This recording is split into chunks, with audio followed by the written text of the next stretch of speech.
Hi there. Welcome Hey. back to another game of Like Mother, Like Daughter, starring me, the daughter, Sydney, and my mama, Hey. Teresa. Hey. No. All right. So, you already seen the first part one. This is part two, and I think you might be familiar with how the game goes. But if this is your first time watching one of these, this mother like daughter card game is just more of an opener to deeper conversations and discussions between the relationship between mother and daughter. I like to be very inclusive, and as far as what I have read in these cards, you can translate them to any parent child dynamic, parent guardian. Or if you like a question, you can rephrase it to what fits you. So we're gonna get right into it, and You read first. You want me to do it first? Yeah, I read first last time. You can do first this time. That's what I said. Okay, I didn't. All right, I didn't remember that. Okay. It didn't matter to me. Oh, okay. So, this is real time. I have no idea what she's getting ready to ask me. Yeah, none of the questions are anything that we've told each other about, and this essentially would be our Thanksgiving edition. Oh, okay. So, I thought this would be a good question because it's definitely family related. Was my grandmother emotionally unavailable towards you as you grew up? If not, explain the relationship dynamic. I don't know why when I read this I thought about like great granny versus. So you can answer for either your mom or great granny. Well, frankly, I would say no. Not emotionally available. I mean, present and available and not warm and fuzzy. Not warm and fuzzy at all. And so, she would let you not warm and fuzzy like she was with you and your sister. So not at all. Great. So it was, I'm talking about my mother. It was definitely a different dynamic. And yeah, my great granny was, but I would say the more warm and fuzzy and loving came from, Aunt Bebe, Aunt Burns. She was on my mom's side, but I would say most of the loving, warm, and fuzzy came from my aunts on my dad's side.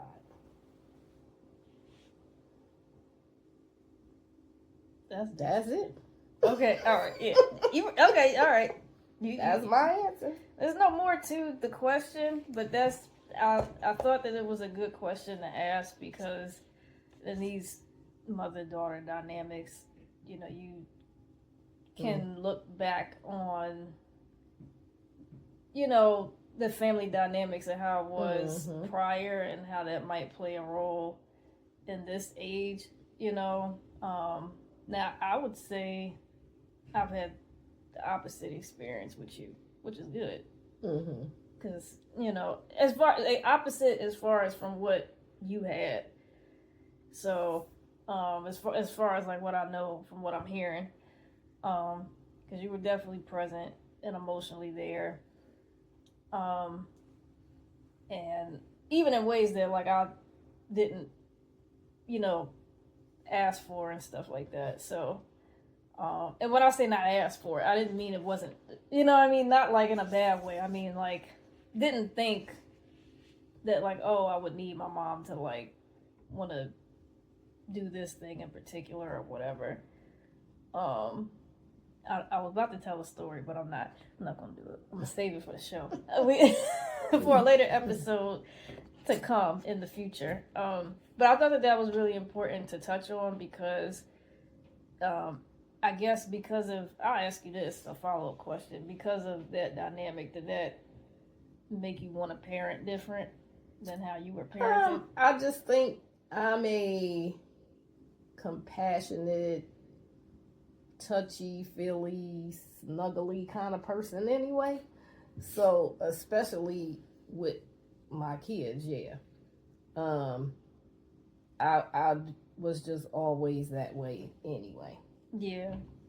Of course, I have a side, but what's that mean? That's a side that's not fuzzy, but for the most part, yeah, I am. I don't feel like I like lacked warmth. Like I said, I had it from other places. I don't feel like I lacked it growing up. But yeah. Okay, cool. That's good to know. I will say I am a warm person, but I'm not as like touchy feely cuddly. Yeah, with my mom, that's more so my sister. You know, y'all definitely. I got to see that firsthand. I'm like, well, dang, like, you know what I mean? But not to say I ain't get it, but she definitely got funny. She got more of you growing up than I did, only because of the dynamics. You had to work and stuff, so I had to be with different people. I disagree. Yes, the first 2 years I was home with her. Mm-hmm. That's true. But even when you got it, you didn't always want it. And so it's funny because you were saying this, like, yes, your sister is warm and fuzzy with me, even now as a mother herself. Sometimes she want to hug and all that. But out in public, none of that. And you're the exact opposite. It's like, okay, I get a hug, but out in public, you're like warm all over the place. So, but that's funny. Yeah. Yep. Okay. So I have one for you. If I told you that, and this is what we say a lot of times, I did the best that I could. Mm-hmm. What could I have shown more effort in doing, in your opinion, even though I did the best I could? Can I read that? Since you read it out loud already? Sure. Sorry.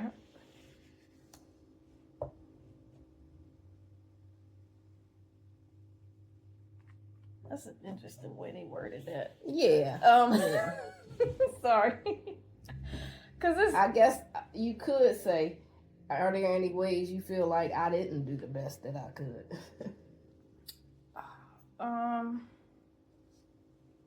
Oh, geez. I don't want to get into that. Okay. We already had a conversation about that, but I would rather dive into that particular thing later. Okay. Just because I don't want to make this video long. Sorry, I'm taking a while to think of something else. It don't have to be long. You can say what comes up. Yeah, all right. Well, maybe I shouldn't hold back then. I'll bring it up then. But I'm going to just make it short. Mm-hmm. Hold on.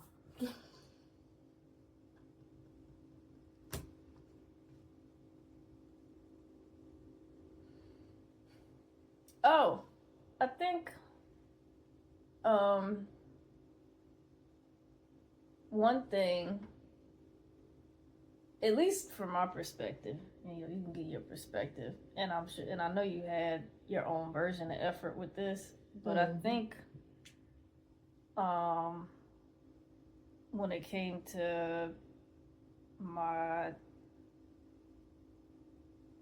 academics and stuff like that, and like my learning style, I think it would have been nice if you had paid a little bit more attention to like how different my learning style was. Now, what does that mean? How does that translate now? I don't know. That's just what I'm thinking. Now, it worked for Mr. Carey. He figured it out. But it's just like, you maybe could have leaned on teachers on what they noticed, because you got your way of thinking and you want stuff to get done and done well. So that's one side of it. But then it's like, you can get objective opinions from them. Now, I'm not saying this isn't really much of a critique. This is just kind of like, what would my childhood self need? And I'm like, yeah, definitely that, because my learning style was just very different back then. I wasn't intaking stuff the same way some of these other people were, some of these other kids were.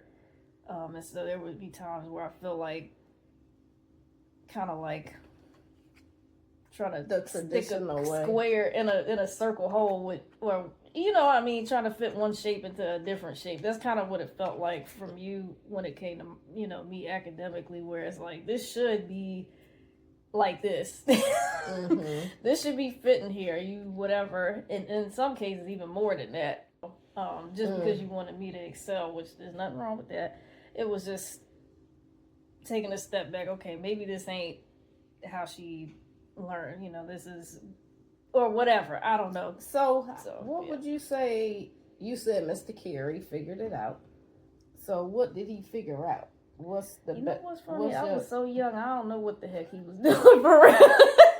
I don't know what the difference was. He just took his time with me. He allowed himself to like go over things with me. If I wasn't getting a problem in the middle of the class, he would work through it with me during class. He like, okay, you think that's the answer? No. Okay, so all right. And then he'll like walk me through it in real time in the middle of class. Now, it wasn't every day, no, but it was often where he would make sure that I got what was going on in the class. And he was very attentive like that to all his students. So maybe more patience. Oh, yeah. Maybe sure, more patience. Because yeah, and I did do the best I could.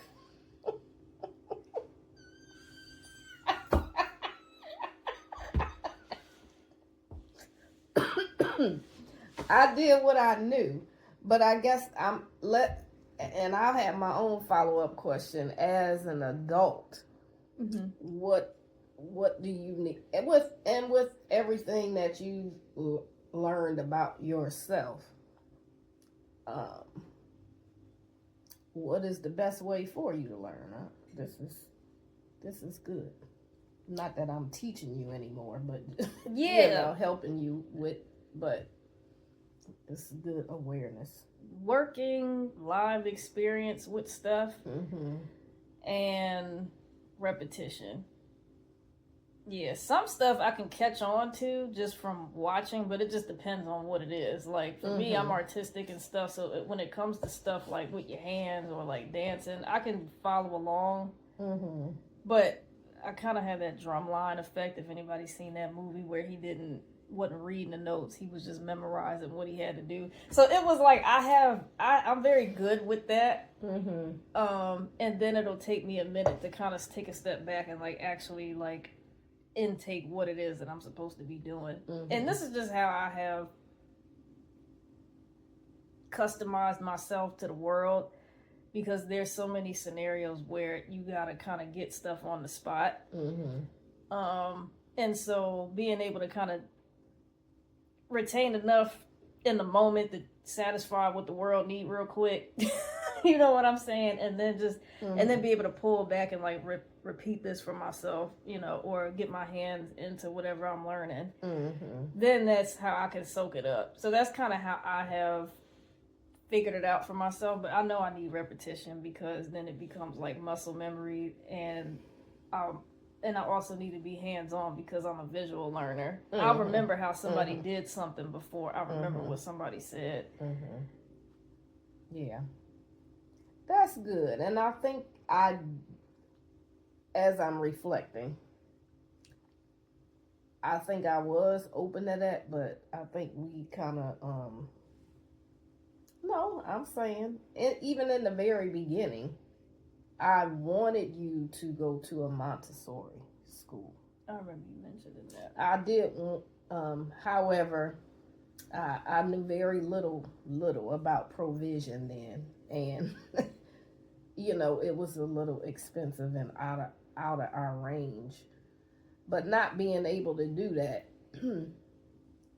like you said, this is how I had to adjust. I think I just wanted you to, like, we got to do it in the structure that exists, because nothing else is existing, and this is what's required of us. So, but yeah, it's learning. It's good. It's good. That's people have probably knew all along about learning styles, but was it implemented in the classroom? You know what I'm saying? So, yeah. All right, I think more patience probably would have done the trick. Yeah, that. And there was a more time patience, where, because I didn't have much. No, for sure. No, and yeah, that would have. Yeah, that for sure would have been good. Cause yeah, and even the part where I'm talking about my learning style is because now, don't get me wrong, because you would have me reading books that were above like my grade level and stuff like that, which again, not a horrible thing. But it's just like, that's where the attunement would have been helpful in the patience, because it's like, okay, you want me to read these books? I'm not about to get all the words correctly up front if they beyond my grade level. If I'm not already naturally reading like that,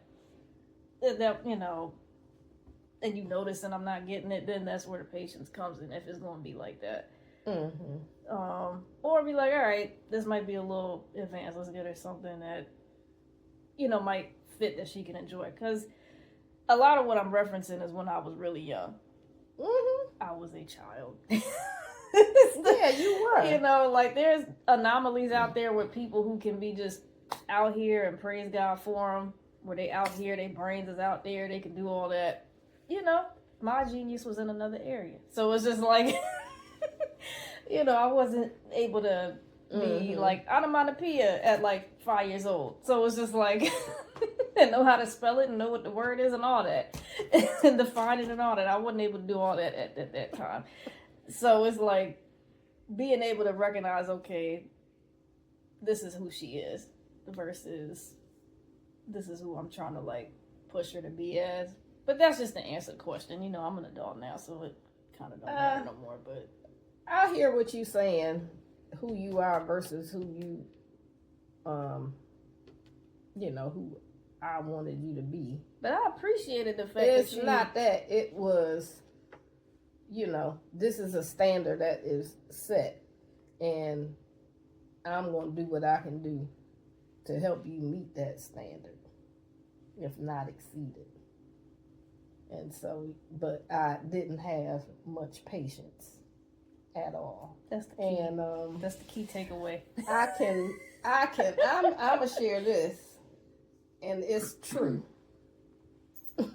Even though I'm at the age where a lot of people talking about menopause and perimenopause and all the things that they go through with it, but I said my overall quality of life will improve when, one, I don't have to do homework or check homework or help anybody with any schoolwork, and when I got to a phase of life when I didn't have to deal with that monthly rotation. So, yes, I was a mad woman at times when it came to schoolwork. I will admit that. And especially when those two things were happening at the same time. Yeah, more patience. Thank you for answering that. I didn't think we would get there. Ooh, these cards do spark much conversation. Yep. So, I don't know if that was clear, but y'all get it. yeah. So try it. All right, another good episode. Yeah, definitely. We're learning and growing.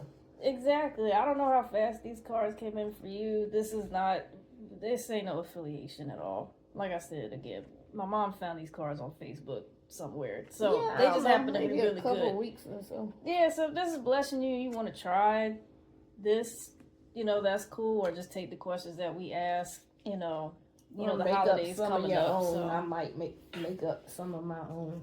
yeah, the holidays is coming up. If you want to initiate some open discussions with your family, this could be some, a starting point. Mm-hmm. When both parties are cool. And it's also decent, where it's kind of like y'all not coming up with the questions, so it kind of takes the pressure off you a little bit. It's just kind of, especially if you get them at random, but they do get deep, so. Right. And then we'll probably talk more after this, but they are very good conversation starters. Yeah, I just wanted to put that out there. So until next time. Bye. We'll see y'all later. Continue to follow this series. We're gonna come out with part 3 soon, and we hope that y'all have a good holiday. Yes.